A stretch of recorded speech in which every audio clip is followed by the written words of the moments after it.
Olá, como você está? Mais uma vez estou aqui consigo para estudarmos juntos a palavra do Senhor. Como é bom permanecer consigo. Bom, antes de mais nada eu vou pedir um seu favor. Se inscreva no meu canal se você ainda não é inscrito. Ative o sininho, né, para receber todas as notificações quando eu for a postar um novo vídeo. Curte o vídeo, comente, partilhe e deixe o seu like, tá bom? Isso ajuda a fortalecer o canal e o YouTube ajuda também. Por causa disso o YouTube espalha para mais pessoas a fim de que tenham esta mensagem. Você não quer ser salvo sozinho, não é? Com a sua família, amigos, não é? Então compartilhe essa esperança. Bom, estamos aqui para gravar a lição número 4. Isso mesmo, falando do plano da salvação.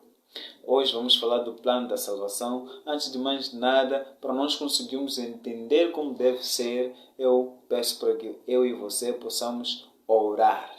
Vamos orar? Deus Santo, nós cremos que o Senhor é conosco todos os dias. Desde a criação do mundo, o Senhor concedeu-nos a sua graça. Pedimos desde já que o Senhor nos ilumine para que, quando for decorrer o estudo, possamos compreender, Senhor Deus, a fim de podermos viver de acordo com a sua vontade. Nos ajude, o Pai, em nome de Jesus. Amém. Que maravilha! Muito obrigado, seu irmão Virgílio, que já está ligado. Muita paz, que o Senhor abençoe você aí. Agora, independentemente daquilo que nós fomos no passado ou fizemos, não é? Independentemente daquilo que nós fomos ou fizemos no passado, Deus nos ama com um amor eterno. Eu e você somos especiais diante de Deus. Agora, a pergunta que vem: como é que eu posso ser salvo? Como ser bom diante de Deus? O presente estudo nos trará uma resposta bíblica para uma vida cristã vitoriosa. Bom, você já sabe que a lição é feita na base de questões. Agora vamos na primeira questão. Eu te peço para que você possa preparar aí a sua Bíblia para que possa conferir todos os versículos que eu aqui citar. E se você não tiver uma Bíblia, tem aí um registro perto, não é? A fim de que possa registrar tudo aquilo que você vai entendendo, mas que não escape nada mesmo, tá bom? Agora, quantos pecaram? Quantas pessoas pecaram? E qual é o resultado do pecado? Vamos lá? Eu aqui vou procurar ser um pouco rápido para ver se acho o versículo de uma forma rápida. Romanos capítulo 5, verso 12. E vamos ver qual é a palavra que nos traz.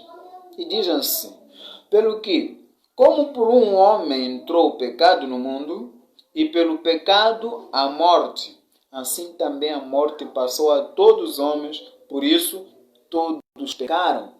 Vamos ler o Romanos 6, 23, diz assim: porque o salário do pecado é a morte, mas o dom gratuito de Deus é a vida eterna por Cristo Jesus, nosso Senhor.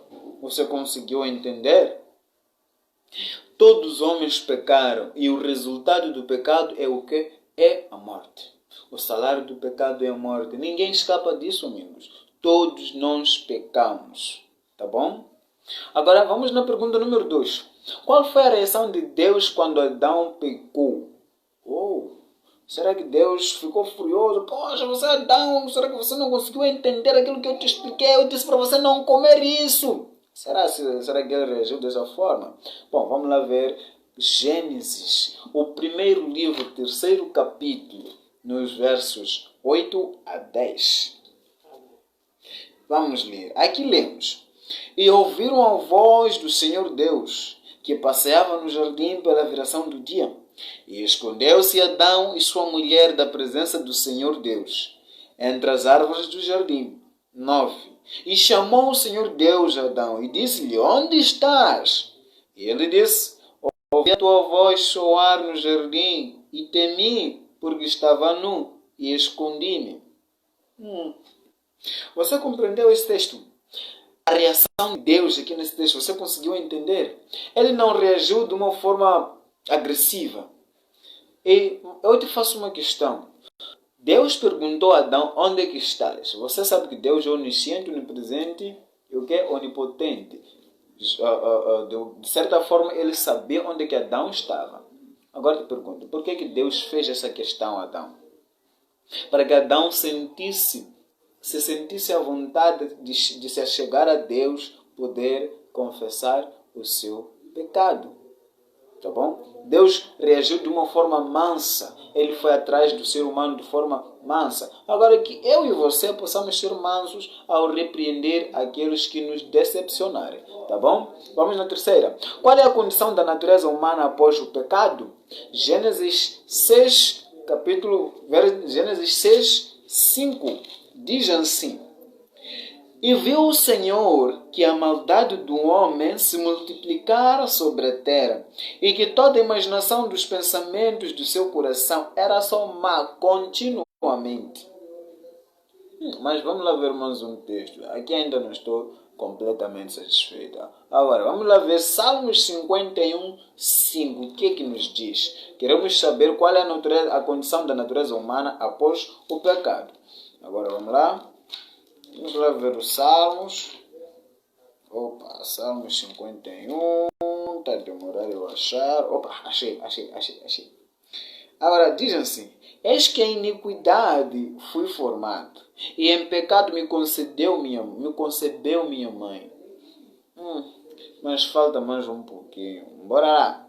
Vamos lá ver aqui Mateus capítulo 15. Vai no Novo Testamento, vai correndo o primeiro livro do Novo Testamento. O primeiro livro do Novo Testamento. Primeiro livro do Novo Testamento, no capítulo 15. E vamos ler o verso 19. Nos diz o quê? Porque do coração procedem os maus pensamentos, mortes, adultérios, prostituição, furtos, falsos testemunhos e blasfêmias. Para você, desses três textos que eu li para você, você consegue compreender a condição da natureza humana após o pecado? A natureza humana após o pecado é uma natureza pecaminosa. É uma natureza que está inclinado ao pecado. Conseguiu entender? O homem, por si mesmo, não tem como fazer o bem. Então, se você faz o bem, tem que agradecer a Deus porque Ele te emprestou a parte dele. Tá bom? Nós, por nós mesmos, não temos a capacidade de fazer o bem. Nossa natureza é pecaminosa, é inclinado a pecar, é inclinado a fazer somente o mal. Agora, vamos seguir em frente. Vamos saber quais são as outras características da natureza humana pecaminosa depois do pecado. Efésios 2, verso 3. Vai lá. Efésios 2. Onde é que está isso? Efésios 2. Depois de Gálatas, tá bom? Efésios 2, verso 3, diz assim: Entre os quais todos nós também antes andávamos nos desejos da nossa carne, fazendo a vontade da carne e dos pensamentos, e éramos por natureza filhos da ira, como os outros também. Mas vamos lá analisar mais um outro texto. Vamos lá ver Romanos, depois de Atos. Esse livro se encontra depois de Atos. Romanos capítulo 7, nos versos 15 a 19. Depois vamos ver 23 a 24, tá bom? Diz assim: Porque o que faço não aprovo, pois o que quero, isso não faço.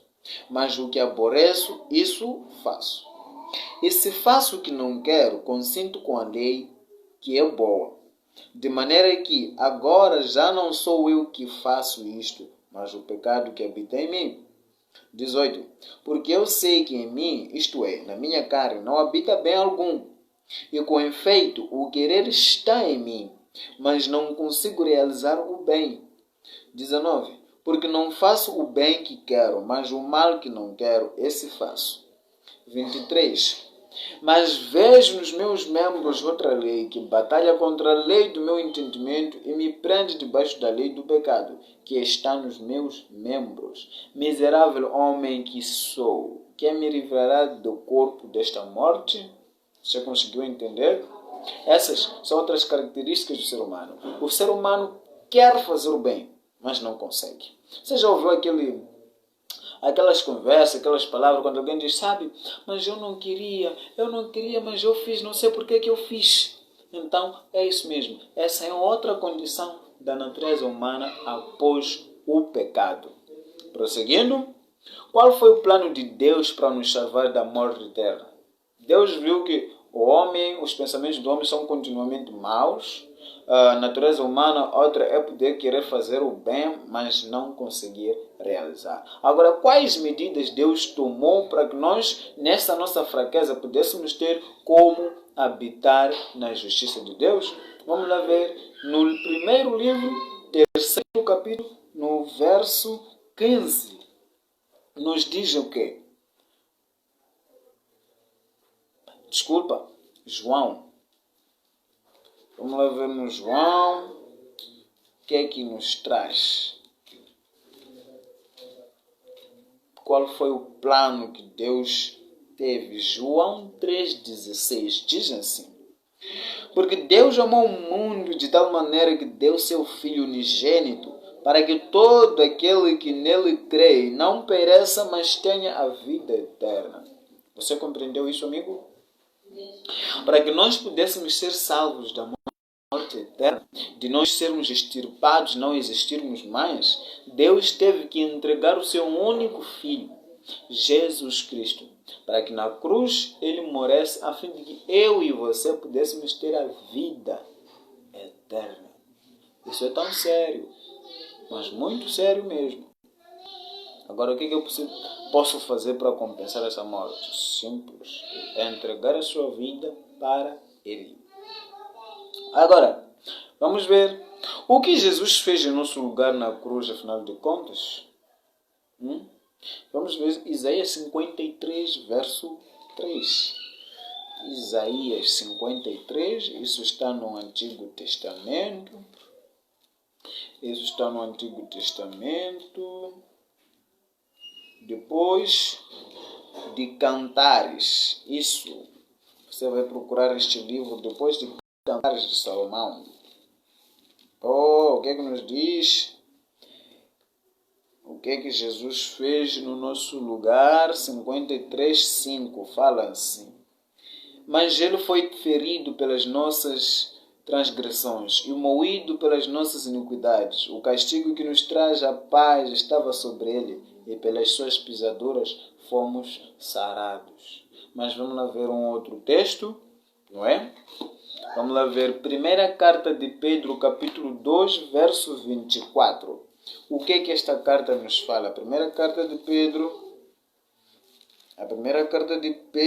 capítulo 2, versos 24 diz: levando ele mesmo em seu corpo os nossos pecados sobre o madeiro, para que mortos para o pecado pudéssemos viver para a justiça, e pelas suas feridas fostes sarados. Compreendeu? Jesus, para poder nos salvar da morte eterna, ele teve que morrer na cruz. O que Jesus fez na cruz foi se entregar em nosso lugar. Eu e você merecíamos estar lá. Nós é que merecemos estar lá. Mas ele disse, não, eu vou para lá para que eles não precisem mais passar daí. Venham diretamente a mim, porque eu sou o Criador deles, então eu quero eles felizes, salvos e sem nenhum arranhão. Tá bem? E vamos ver. Quem pode mudar o homem? Tudo bem. O homem tem essa natureza humana que quer fazer o bem, mas não consegue. Mas existe alguém que pode conseguir mudar o homem? Quem é? Vamos ver na primeira carta de Samuel. Isso se encontra no Antigo Testamento. Primeira carta de Samuel. Depois de... Você é de encontrar este livro.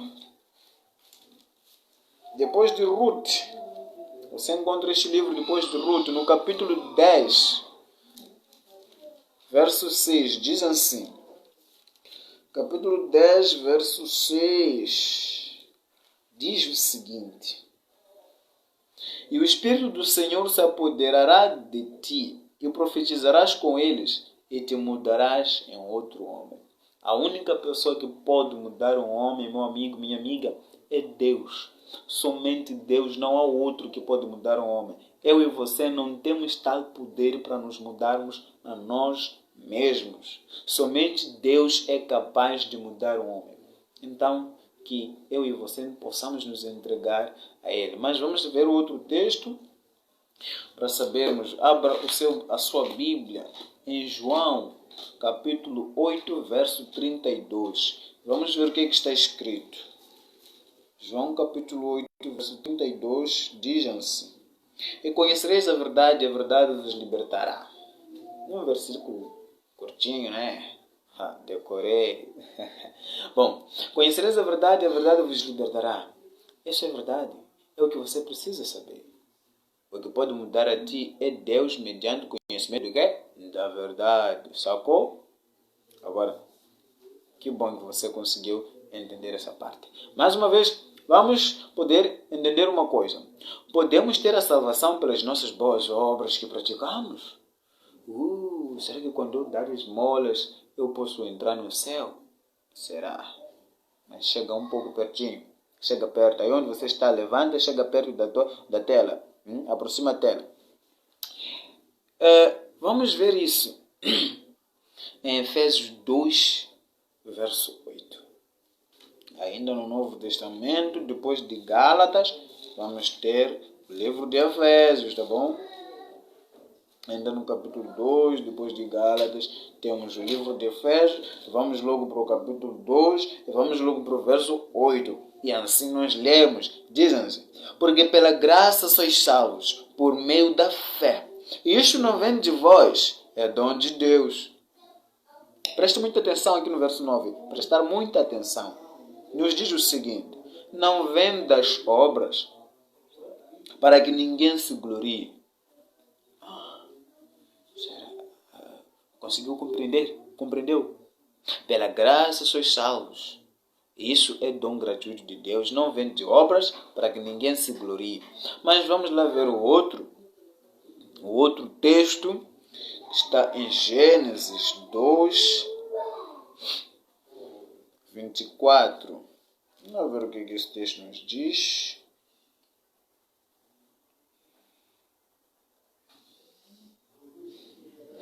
Perdão, é este texto mesmo. Conseguiu compreender? Ninguém é salvo pelas obras, mas somente Deus é quem pode nos salvar. Eu espero que você esteja acompanhando com toda a atenção, a fim de que possamos sim estar juntos nessa. Agora vamos para a última questão. Pode o homem alcançar a salvação? Será? Com toda essa nossa natureza, será que podemos chegar à salvação? Será? Mas vamos ver a Bíblia. Olha, somente a Bíblia deve ser a nossa regra de fé. Tá bom? Somente a Bíblia. Só as Escrituras. Só as Escrituras. Somente as Escrituras é que devem guiar a nossa fé. Não aceite ninguém chegar aí e te falar coisas que não estão fundamentadas na palavra. Se alguém chega e te fala alguma coisa, você tem que pedir versículos, bases bíblicas. Tá bem? Agora vamos ver. Primeira carta de João, capítulo 5, versos 11 a 12.